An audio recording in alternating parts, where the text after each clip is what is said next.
Baik, baik, Mas Denny. Sebelum kita melebar kemana-mana, saya ingin Mas Burhan untuk menanggapi terlebih dahulu bahwa apa yang dilakukan oleh Mas Denny tadi mungkin sudah mendengarkan juga penjelasan dari beliau, tapi yang pasti ini ada langkah-langkah begitu yang akan diambil oleh MK gitu, termasuk langkah untuk mengadukan Denny Indrayana ke organisasi advokat ya. Tapi kalau dari aspek politisnya, seberapa mengejutkan sebenarnya putusan MK pada hari ini? Begini, terus terang. Apa yang dilakukan oleh Mas Denny itu bisa ditafsirkan beragam sesuai dengan kepentingan masing-masing.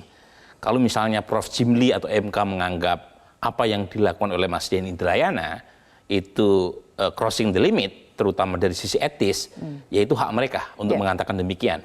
Tetapi secara politik dan keberpihakan publik, saya kira apa yang dilakukan oleh Mas Denny mengubah permainan. Jadi karena sebelum Mas Denny men-tweet pernyataan berkaitan dengan tanda kutip rumor mengenai sistem proporsional tertutup yang akan diputuskan oleh MK, itu kita mendengar banyak sekali pembicaraan di elit bahwa MK kemungkinan besar akan mengeluarkan pernyataan persis seperti yang Mas Denny sampaikan.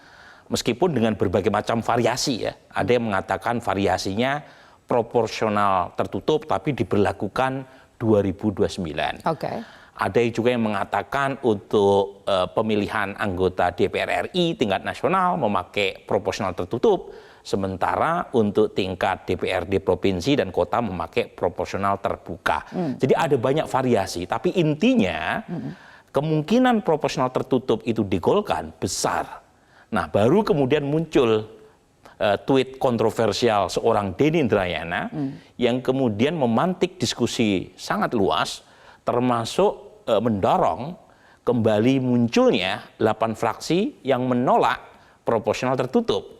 Dan diantaranya mengeluarkan pernyataan mengurangi kewenangan MK. Kalau misalnya MK masuk ke wilayah yang selama ini menjadi otoritas pembuat undang-undang termasuk DPR. Jadi menurut saya secara politik pernyataan Mas Denny tadi itu membantu supaya kekhawatiran proporsional tertutup diterapkan itu bisa dihindari, dan itulah yang terbukti hari ini.